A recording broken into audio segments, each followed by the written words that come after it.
এই ছেলেরা এবং যারা দায়িত্বশীল আছেন তারা রেডি, প্রস্তুত হন, আমার দিকে দেখবেন।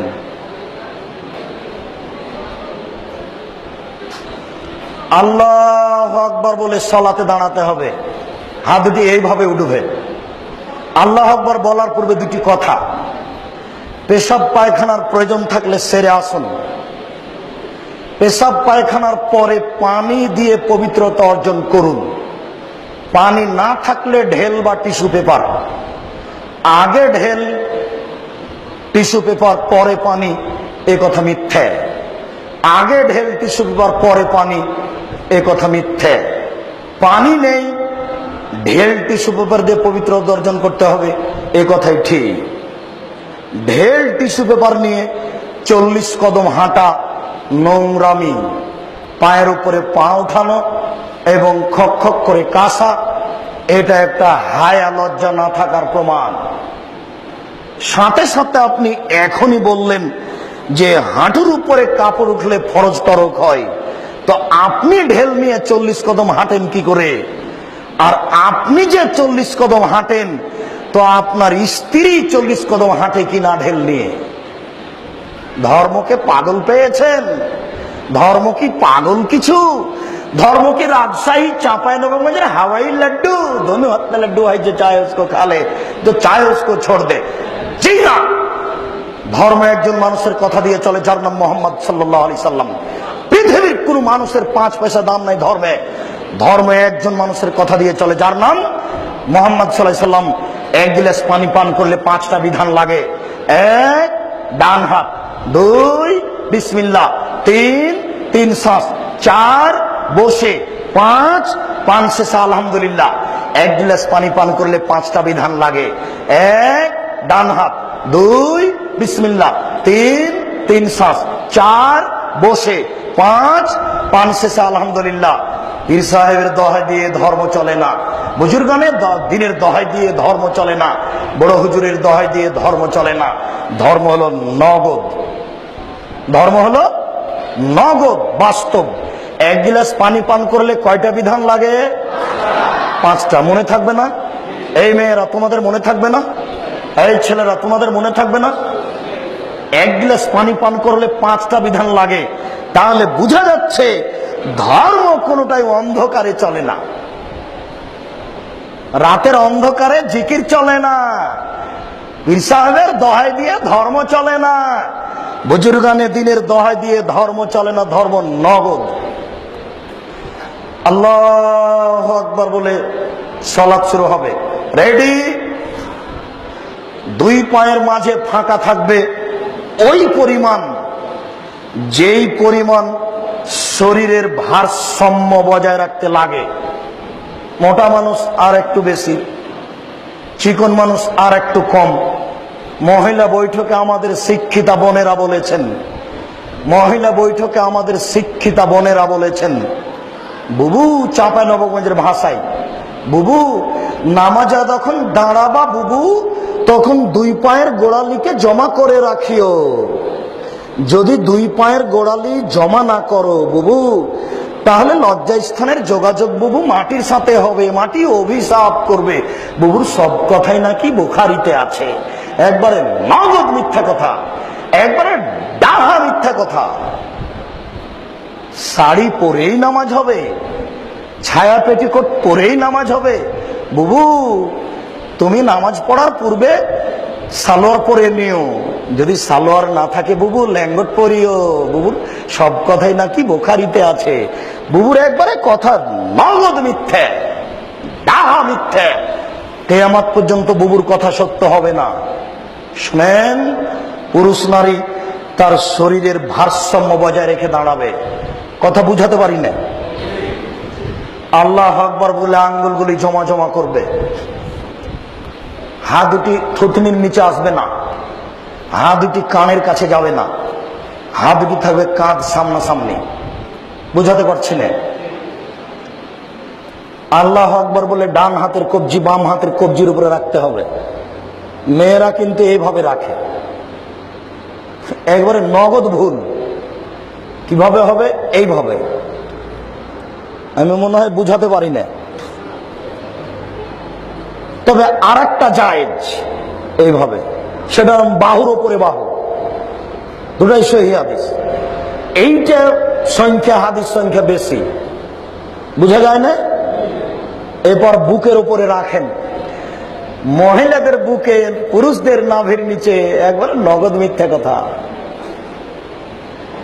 সবারই বুকের ওপরে, নাভির নিচে বাঁধেন। তিনটি হাদিস আছে, তিনটি ঠিক নয়।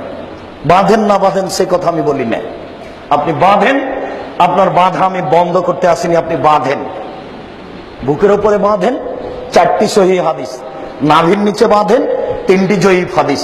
পুরুষ নারী সবই সমান, সবাই বুকের উপরে বাঁধবে, সবাই নাভির নিচে বাঁধবে। নারী বুকে, পুরুষ নিচে, এই ভাগ কি করে হলো? একবারে নগদ মিথ্যে।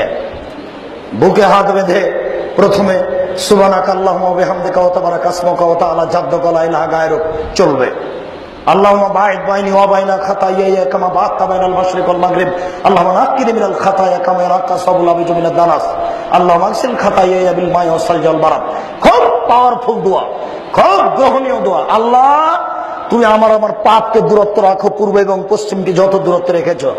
পূর্ব এবং পশ্চিম যেমন কোটি কোটি কিলোমিটার দূরে আছে, তুমি আমাকে আর আমার পাপকে অত দূরত্বে রাখো। আল্লাহুম্মা নাক্কিনি মিনাল খাতায়া, তুমি আমার পাপকে ধুয়ে পরিষ্কার করে দাও। যেমন ভাবে ঠান্ডা পানি দিয়ে, যেমন ভাবে বরফ দিয়ে, তুষার দিয়ে ময়লাকে, কাপড়কে ধুয়ে পরিষ্কার করা হয়।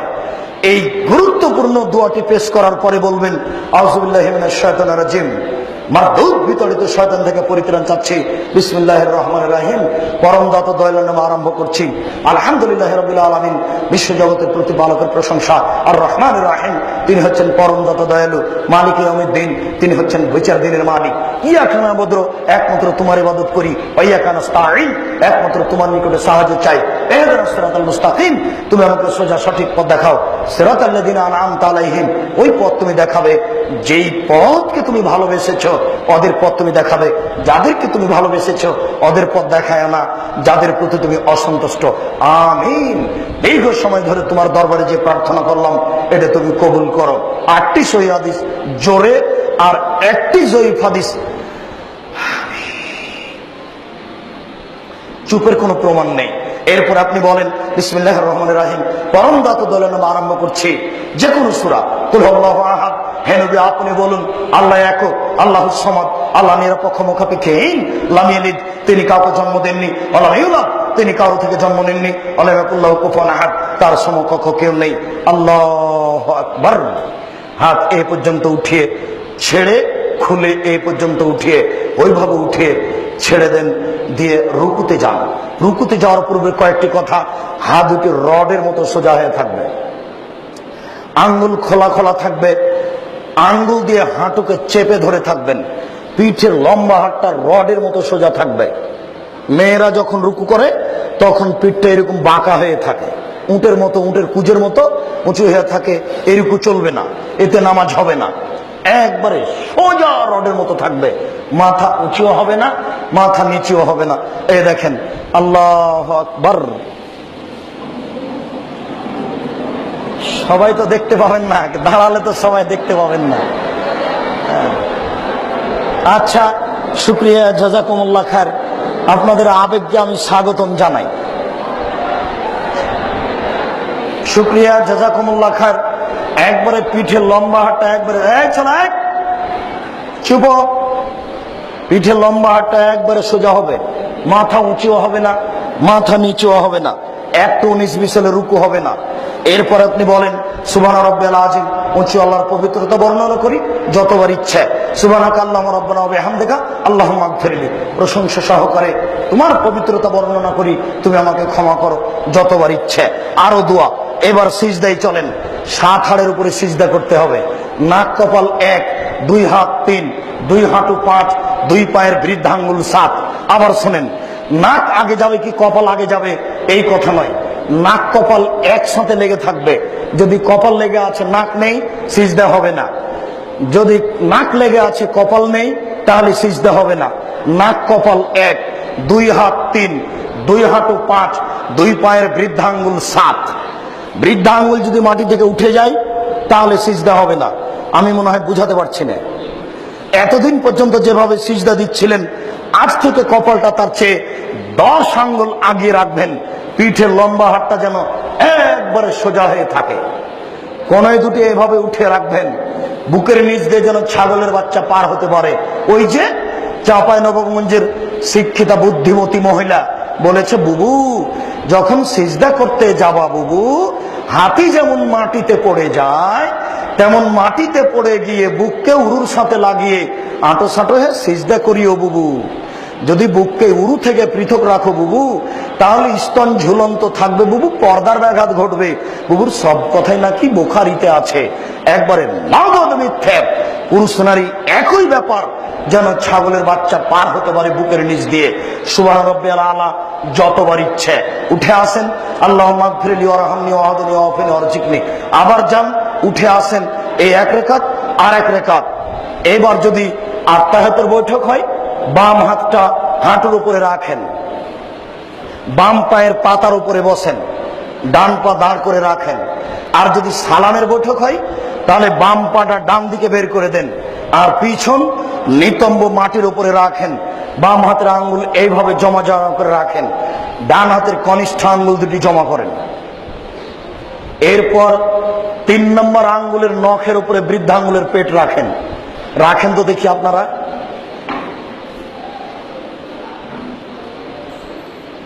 জি, এই বৃদ্ধাঙ্গুলের পেটটায় আঙ্গুলের নখের উপরে রাখতে হবে। এরপরে বাস, জাযাকুমুল্লাহ খায়র। এরপরে অবিরাম নড়বে। আত্তাহিয়াতু লিল্লাহি ওয়াস সালাওয়াতু ওয়াত তাইয়্যিবাতু আসসালামু আলাইকা আইয়ুহান নবিয়্য। হে আল্লাহ, আল্লাহ অর্থের ইবাদত, শরীরের ইবাদত সব কিছু তোমার জন্য। আসসালামু আলাইকা আইয়ুহান নবিয়্য, হে নবী তোমার উপরে শান্তি অবতীর্ণ হোক। আসসালামু আলাইনা ওয়া আলা ইবাদিল্লাহিস সালিহিন, শান্তি সকল মানুষের উপরে হোক। আশহাদু আল্লা ইলাহা ইল্লাল্লাহ, আমি সাক্ষ্য দিচ্ছি আল্লাহ ব্যতীত কোনো মাবুদ নাই। ওয়া আশহাদু আন্না মুহাম্মাদান আবদুহু ওয়া রাসূলুহু, আমি সাক্ষ্য দিচ্ছি মুহাম্মদ আল্লাহর রাসূল। আল্লাহুম্মা সাল্লি আলা মুহাম্মাদ ওয়া আলা আলি মুহাম্মাদ কামা সাল্লাইতা আলা ইব্রাহিম ওয়া আলা আলি ইব্রাহিম ইন্নাকা হামিদুম মাজিদ। হে আল্লাহ তুমি প্রশংসনীয়, তুমি জ্ঞানী, তুমি মুহাম্মাদের উপরে তার বংশধরের উপরে তুমি শান্তি অবতীর্ণ করো, যেভাবে ইব্রাহিম আলাইহিস সালাম তার বংশধরের উপরে শান্তি অবতীর্ণ করেছো। তুমি বরকত নাযিল করো, যেভাবে ইব্রাহিম আলাইহিস সালাম ও তার বংশধর প্রতি বরকত নাযিল করেছো, মুহাম্মদ ও তার বংশধর প্রতি সেভাবে বরকত নাযিল করো। তুমি প্রশংসনীয়, তুমি জ্ঞানী। এরপরে দোয়ায়ে মাসুরা, আল্লাহুম্মা ইন্নী যালামতু নাফসি যুলমান কাসীরা, হে আল্লাহ জীবনে খুব পাপ করেছি, ফাগফিরলি, তুমি আমাকে ক্ষমা করো। মাগফিরাতাম মিন ইনদিক, ক্ষমা তোমার পক্ষ থেকে হয়ে থাকে। ওয়ারহামনি ইন্নাকা আনতাল গাফুরুর রহিম, তুমি দয়া করো, তুমি ক্ষমা করো। তুমি যদি দয়া না করো, তুমি যদি ক্ষমা না করো, তাহলে কে দয়া করবে, কে ক্ষমা করবে? আল্লাহ মিন আউযু বিকা মিন আযাবি জাহান্নাম, তোমার কাছে আমি জাহান্নামের শাস্তি থেকে বাঁচতে চাই। ওয়াউযু বিকা মিন আযাবিল কবর, আমি তোমার নিকটে কবরের শাস্তি থেকে বাঁচতে চাই। ওয়াউযু বিকা মিন ফিতনাতিল মাসিহিদ দাজ্জাল, তোমার কাছে আমি দাজ্জালের বিপদ থেকে বাঁচতে চাই। আল্লাহ মিন আউযু বিকা মিনাল মাসাম ওয়াল মাগরাম, তোমার কাছে বড় পাপ এবং কর্জ থেকে বাঁচতে চাই। ওয়াউযু বিকা মিনাল মাহি ওয়াল মামাত, ইহকাল এবং পরকালের বিপদ থেকে বাঁচতে চাই। একটু এক আত্তাহিয়াতু, 2 দুরুদ, 3 দোয়ায়ে মাসুরা, 4 সালাম ফেরার পূর্বে একটু বলে নেবেন রব্বির হামহুমা কামা রাব্বায়ানি সাগীরা, হে আমার প্রতিপালক তুমি আমার বাপ মাকে দেখো বাল্য অবস্থায় আমাকে যেভাবে দেখেছিল। এই 4টা ভুলবেন না, অন্তত এই পর্যন্ত। তারপরে পারলে রব্বানা আতিনা ফিদ দুনিয়া হাসানাতাও ওয়া ফিল আখিরাতি হাসানাতাও ওয়া কিনা আযাবান নার, অবিরাম আঙ্গুল নড়তে থাকবে। আসসালামু আলাইকুম রাহমাতুল্লাহ, আসসালামু আলাইকুম রাহমাতুল্লাহ, আল্লাহু আকবার, আস্তাগফিরুল্লাহ, আস্তাগফিরুল্লাহ। আর অনেক, অন্তত আয়াতুল কুরসি। আল্লাহ রাসূল বলেছেন, একটা মানুষ যদি ফরজ সালাতের পরে আয়াতুল কুরসি পড়ে, জান্নাতে চলে গেছে। ঢোকেনি কেন? মরেনি এই জন্য। সম্মানিত উপস্থিতি, এই পর্যন্ত বলে আপনাদের সকল